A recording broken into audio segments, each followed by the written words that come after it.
The lake was a mirror of secrets, its surface so still it seemed to hold its breath, waiting for something to break. Ezra stood on the dock, the cold Oregon dawn biting at his knuckles as he clutched the fishing rod his father had thrust into his hands. He wasn't here for the fish. He was here for answers, for the man standing beside him, whose silence felt louder than the wind. Ezra had always known Caleb as Dad's friend, the guy who showed up at their Portland home with a lopsided grin and stories of hiking the Cascades. But last summer, when Ezra came out to his parents, something shifted.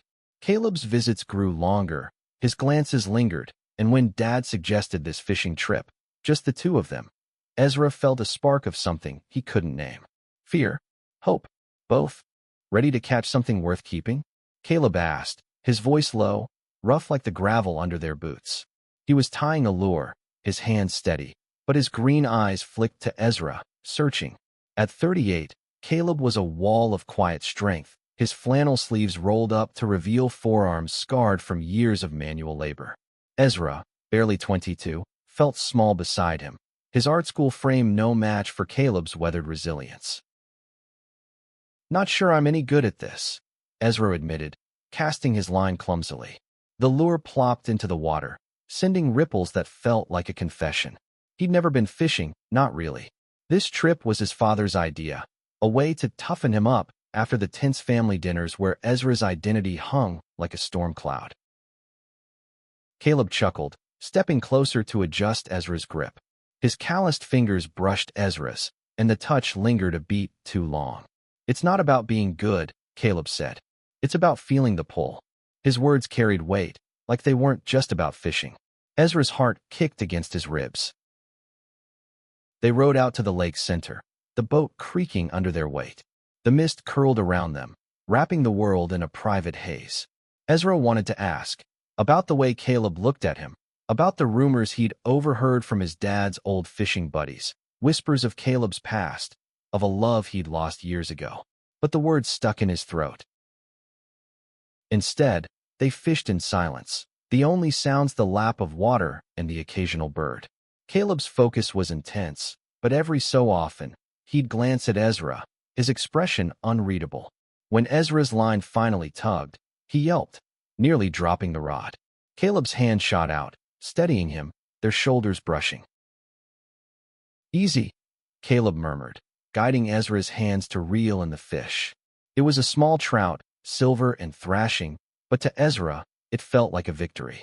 Caleb's grin was wide, unguarded, and for a moment, the distance between them dissolved. "Not bad for a city kid," Caleb teased, and Ezra laughed, the sound bright against the quiet lake. As the sun climbed, they docked the boat and set up a small fire on the shore. Caleb pulled out a thermos of coffee, pouring Ezra a cup. Their fingers brushed again, and Ezra's breath hitched. He wanted to ask about the rumors, about the man Caleb had loved, the one who'd left him broken. But Caleb spoke first. "Your dad ever tell you why I stopped coming around for a while?" Caleb's voice was steady, but his eyes were distant, fixed on the flames. Ezra shook his head, his stomach twisting. "He just said you were figuring things out." Caleb nodded, poking at the fire. "I was. Took me years to admit who I am. Lost someone because of it." His voice cracked, just slightly, and Ezra felt the weight of it. He wanted to reach out, to bridge the gap, but fear held him back. What if he was wrong about Caleb? What if this pull was one-sided? The fire crackled, spitting embers into the dawn sky, and Ezra felt the weight of Caleb's words settle over him like the mist. He wanted to ask more, to peel back the layers of Caleb's guarded heart, but the moment felt fragile, like a fish on the line that could slip away if he pulled too hard. Instead, he sipped the bitter coffee, letting the silence stretch. Caleb stood, brushing dirt from his jeans. "Let's try another spot," he said, his tone brisk, as if he'd said too much already. Ezra followed him back to the boat, his mind racing. He'd grown up idolizing Caleb, the man who could fix anything, who laughed louder than anyone at his dad's barbecues. But now, at 22, Ezra saw him differently, not just as his dad's friend, but as someone who carried a quiet pain, someone who might understand the ache in Ezra's own chest. They rowed to a cove where the water was deeper, the trees thicker, their branches drooping low like they were listening. Caleb taught Ezra how to cast properly, his hands steadying Ezra's wrists, his breath warm against Ezra's ear. Each touch was a spark, and Ezra wondered if Caleb felt it too, or if he was imagining the tension. "You're getting it," Caleb said, his voice softer now, almost proud. Ezra's line tugged again, harder this time, and he stumbled, laughing nervously as Caleb steadied him. Their eyes met, and for a moment, the world was just the two of them, the lake, and the unspoken questions hanging in the air. But the moment shattered when Caleb's phone buzzed from his jacket pocket. He cursed under his breath, pulling it out. Ezra caught a glimpse of the screen, a text from someone named Mark. Caleb's face tightened, and he shoved the phone back in his pocket without replying. "Everything okay?" Ezra asked, his voice tentative. Caleb nodded, but his jaw was set. "Just old business." He cast his line with more force than necessary, the lure slicing through the water. Ezra wanted to press, but the air felt charged, like a storm was brewing. They fished for another hour, the silence heavier now. Ezra's mind churned with questions. Who was Mark? Was he the one Caleb had lost? The one who'd left him to figure things out? Ezra's own coming out had been messy, his dad's awkward hugs, his mom's tearful questions, but he'd never lost someone he loved because of it. The thought made his chest ache for Caleb. As the sun hit its peak, they rowed back to shore, the boat rocking gently. Caleb seemed lost in thought, his hands gripping the oars too tightly. Ezra couldn't stand the silence anymore. "Caleb," he said, his voice barely above a whisper. "What happened with whoever you lost?" Caleb's hands stilled, the oars dipping into the water. For a long moment, he didn't speak, and Ezra thought he'd pushed too far. Then Caleb sighed, his shoulders slumping. "His name was Daniel," he said finally. "We were together for 3 years. I wasn't ready to be out, not in a small town like this." He got tired of waiting. Ezra's throat tightened. He wanted to say something, anything, but the words wouldn't come. Caleb looked at him then, his green eyes raw, unguarded.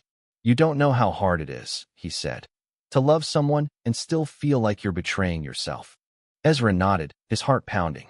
"I think I do," he said softly, and the admission felt like casting a line into unknown waters.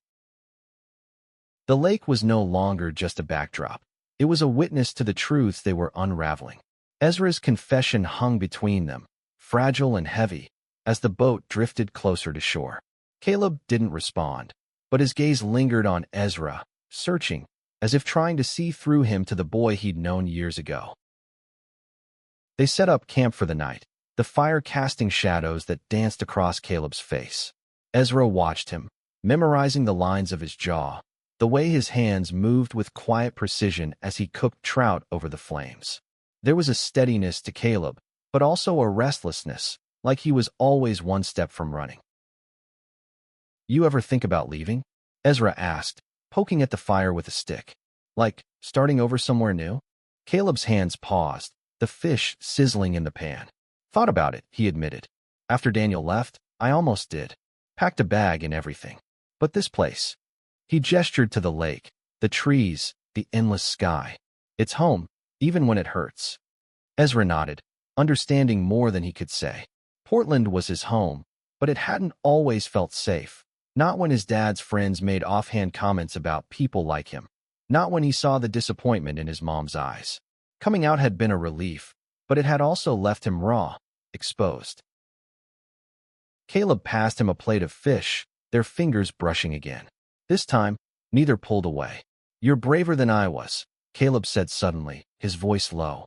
"Coming out to your folks at your age. I didn't have the guts till I was 30. Ezra's cheeks warmed, not from the fire. "Didn't feel brave," he said. "Felt like I was drowning." Caleb's eyes softened. "You're still here, aren't you? That's what counts."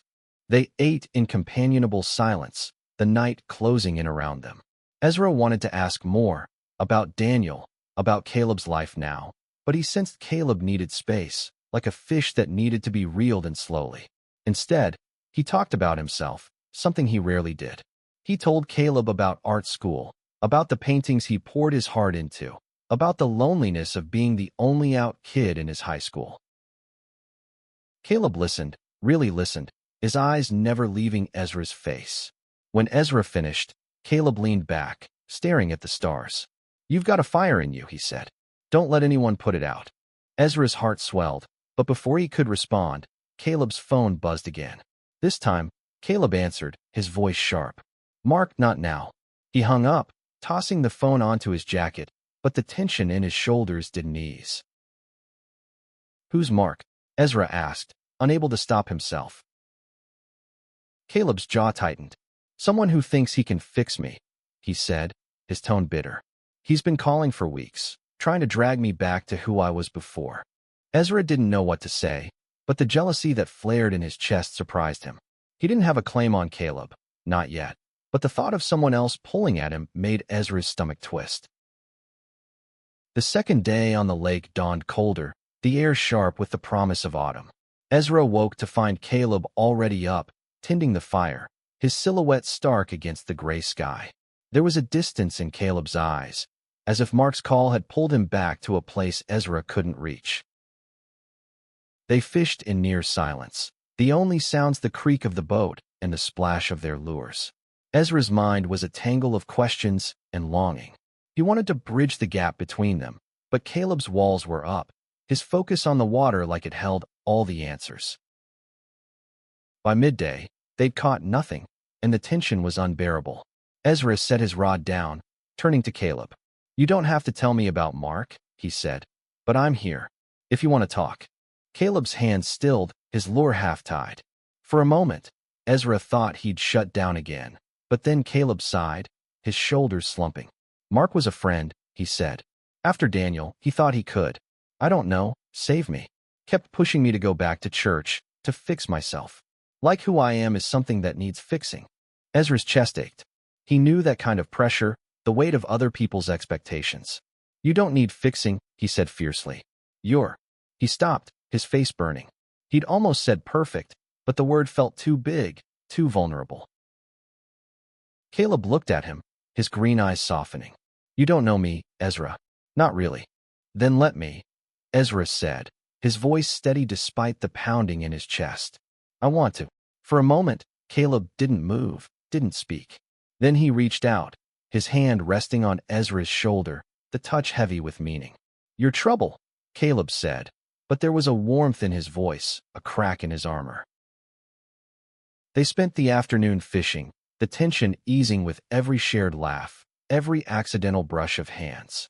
Ezra felt like they were building something, a fragile bridge between their pasts and whatever this was becoming.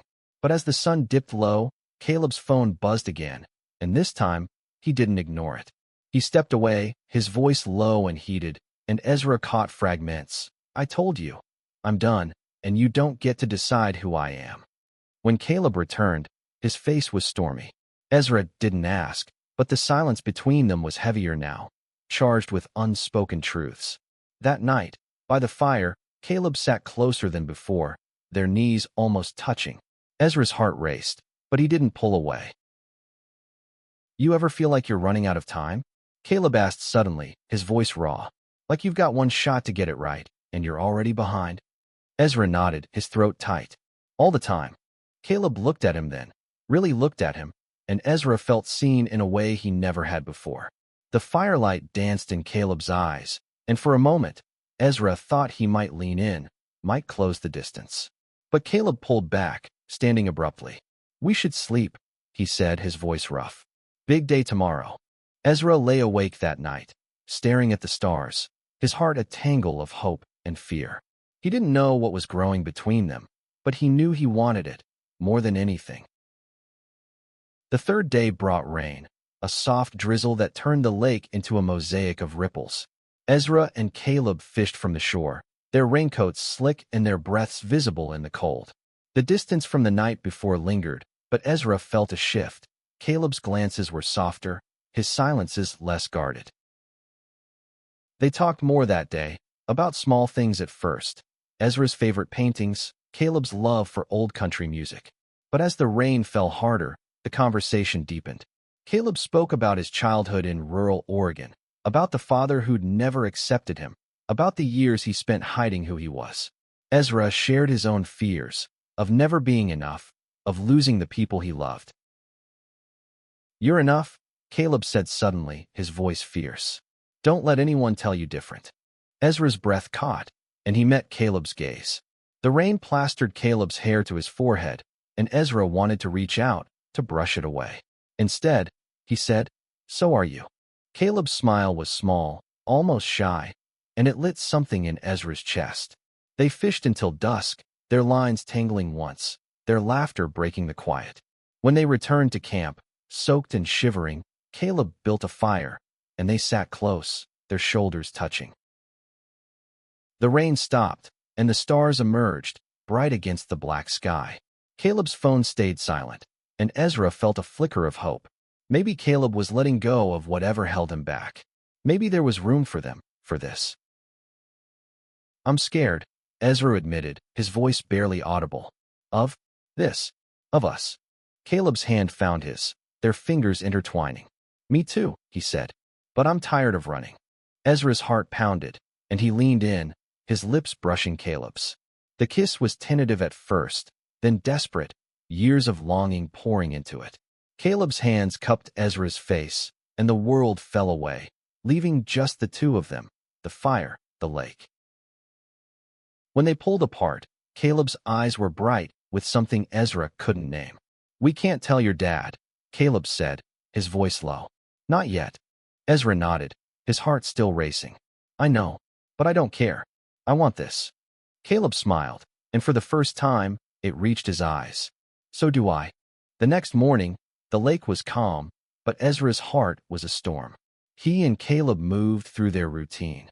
Fishing, cooking, talking, but every touch, every glance felt electric, charged with the weight of their kiss. Ezra wanted to freeze time, to stay in this bubble where the world couldn't touch them. But the world was waiting. Caleb's phone buzzed again, and this time, he didn't answer, but his face darkened. Ezra didn't ask, but the name Mark hung between them like a ghost. They fished in silence, the tension building until Ezra couldn't take it anymore. "Caleb," he said, setting his rod down. "If Mark's part of your life, I need to know. I can't do this if you're not all in." Caleb's jaw tightened, but his eyes were soft. "Mark's not part of my life," he said. "Not anymore. He's just someone who won't let go." Ezra nodded, but the doubt lingered.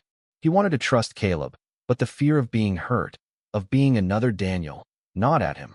Caleb seemed to sense it, because he stepped closer, his hand resting on Ezra's arm. "I'm here," he said. "With you. I promise." Ezra wanted to believe him, but the promise felt fragile, like a fish that could slip through his fingers. They spent the day fishing, their conversations lighter, but the undercurrent of tension remained. That night, by the fire, Caleb opened up more, telling Ezra about the years after Daniel, the loneliness, the guilt. "I thought I didn't deserve this," Caleb said, his voice raw. "Love, happiness. But you make me want to try again." Ezra's heart swelled, and he kissed Caleb again, this time with certainty. The kiss was deeper, more urgent, and when they pulled apart, Ezra felt like they'd crossed a threshold. They fell asleep in each other's arms, the fire dying to embers, the lake a silent witness. But the next morning, everything changed. Caleb's phone rang at dawn, and this time, he answered, stepping away from the campsite. Ezra overheard fragments. "You can't keep doing this," and "I've moved on." When Caleb returned, his face was pale, his hands shaking. "Mark's coming here," Caleb said, his voice tight. "He found out where I am." Ezra's stomach dropped. "What does he want?" Caleb shook his head. "To talk. To. I don't know. He's not okay with me being who I am." Ezra felt a surge of protectiveness. "You don't have to see him," he said. "We can leave." But Caleb's eyes were resolute. "I need to face him," he said. "For me. For us." The final day on the lake was heavy with anticipation. Ezra and Caleb packed up their gear, their movements tense, as if preparing for a storm. Mark was coming, and with him, the weight of Caleb's past. Ezra wanted to stand by Caleb, but fear gnawed at him. What if Mark's arrival shattered what they'd built? They fished one last time, the lake calm, but the air charged. Caleb was quieter than usual, his hands gripping the rod like it was an anchor. Ezra wanted to say something, to reassure him, but the words felt inadequate. Instead, he reached for Caleb's hand, squeezing it gently. "You're not alone," Ezra said, and Caleb's eyes softened, a small smile breaking through. They were back at the dock when a truck pulled up, its tires crunching on the gravel. A man stepped out, Mark, tall and broad, with a face set in hard lines. Ezra's stomach twisted as Mark approached, his eyes fixed on Caleb. "Caleb," Mark said, his voice low, controlled. "We need to talk." Caleb stood tall, his hand still in Ezra's. "There's nothing to say," he said. "I told you, I'm done hiding." Mark's gaze flicked to Ezra, then back to Caleb, his expression darkening. "This isn't you," he said. "You're not. This." Ezra felt Caleb tense, but he didn't back down. "This is me," Caleb said, his voice steady. "It's always been me. I'm sorry you can't see that." Mark's face twisted, a mix of anger and pain. "You're throwing everything away," he said. "Your family, your faith." "My faith is mine," Caleb cut in, his voice fierce. "And Ezra's part of my life now. You don't get to decide what's right for me." Ezra's heart swelled, but Mark wasn't done. He stepped closer, his voice dropping to a plea. "You don't have to do this. You can come back. We can fix this." Caleb shook his head, his hand tightening around Ezra's. "I'm not broken," he said, "and I'm not going back." Mark stood there, silent, his shoulders slumping. For a moment, Ezra thought he might lash out, but instead, he turned and walked back to his truck, the engine roaring as he drove away. Ezra let out a breath he hadn't realized he was holding. Caleb turned to him, his eyes bright with emotion. "I meant it," he said. "You're part of my life now. If you want to be." Ezra smiled, his heart full. "I do." They drove back to Portland in silence, their hands intertwined on the gearshift. The lake had given them more than fish. It had given them each other, a chance to heal, to love without fear. Ezra knew it wouldn't be easy. His dad, their small town, the world would have its say. But with Caleb beside him, he felt ready to face it. As they pulled into the city, the skyline glowing under the setting sun, Ezra realized they'd reeled in something far greater than anything from the water. A future, fragile but real, built on courage and love.